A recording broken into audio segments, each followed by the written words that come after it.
বাংলায় স্থানীয় সংবাদ। আসসালামু আলাইকুম। বাংলাদেশ বেতার রাজশাহী স্থানীয় সংবাদ পড়ছি গোলাম মর্তুজা হেনা। যথাযথ মর্যাদায় আজ দেশের জুলাই শহীদ দিবস পালিত হচ্ছে। গত বছর ফ্যাসিবাদ বিরোধী অভ্যুত্থানে ১৬ জুলাই রংপুরে পুলিশের গুলিতে শহীদ হন আবু সাইদ।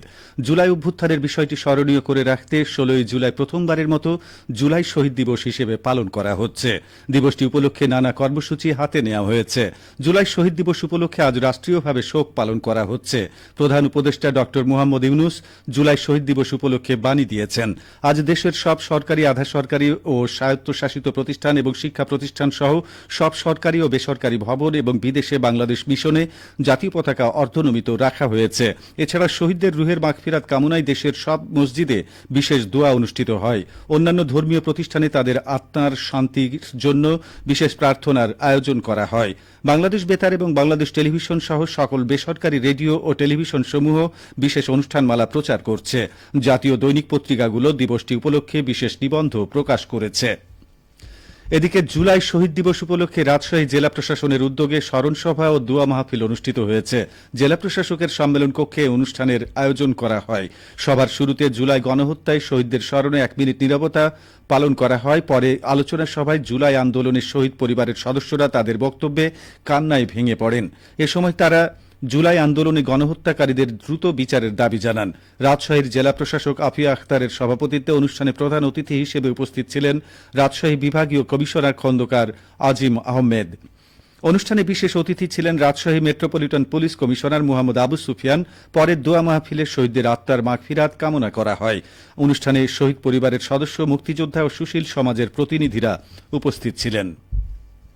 নওগাঁয় যথাযোগ্য মর্যাদায় জুলাই শহীদ দিবস উপলক্ষে শোক পালন করা হচ্ছে। সকল সরকারি, আধা সরকারি, স্বায়ত্তশাসিত প্রতিষ্ঠান, শিক্ষা প্রতিষ্ঠান, অফিস আদালত ও বেসরকারি প্রতিষ্ঠান সমূহে জাতীয় পতাকা অর্ধনমিত রাখা হয়েছে। নওগাঁর জেলা প্রশাসক মোহাম্মদ আব্দুল আওয়াল বলেন, শোক দিবস পালনের অংশ হিসেবে জেলার ১১টি উপজেলায় ২০২৪-এর আন্দোলনের শহীদদের স্মরণে আলোচনা সভা, মসজিদ ও মন্দির সহ সকল ধর্মীয় প্রার্থনালয়ে বিশেষ দোয়া ও মোনাজাত করা হয়েছে। এদিকে নাটোরে আজ জুলাই শহীদ দিবস উদযাপন করা হচ্ছে। দিবসটি উপলক্ষে আজ সূর্যোদয়ের সাথে সাথে সকল সরকারি, আধা সরকারি ও স্বায়ত্তশাসিত প্রতিষ্ঠান, শিক্ষা প্রতিষ্ঠান এবং সকল বেসরকারি ভবনে জাতীয় পতাকা অর্ধনমিত রাখা হয়েছে। গৌরবময় জুলাই শহীদ দিবস উপলক্ষে সিরাজগঞ্জের উল্লাপাড়ায় আলোচনা সভা অনুষ্ঠিত হয়েছে। আজ সকালে উপজেলা প্রশাসন আয়োজিত এই সভায় শহীদদের আত্মত্যাগকে শ্রদ্ধা ভরে স্মরণ করা হয়। উপজেলা নির্বাহী কর্মকর্তা আবু সালেহ মুহাম্মদ হাসনাত প্রধান অতিথির বক্তব্যে বলেন, জুলাই মাসে যারা দেশের জন্য জীবন দিয়েছেন তাদের রক্তে অর্জিত এই স্বাধীনতা আমাদের অহংকার। তাঁদের স্মৃতি চিরস্মরণীয় করে রাখা সকলের দায়িত্ব। আলোচনা সভায় স্থানীয় শিক্ষক, সাংবাদিক, রাজনৈতিক নেতৃবৃন্দ ও শিক্ষার্থীরা অংশগ্রহণ করেন। শহীদদের আত্মার মাগফিরাত কামনা করে ১ মিনিট নীরবতা পালন এবং দোয়া মাহফিলের মধ্য দিয়ে অনুষ্ঠান শেষ হয়।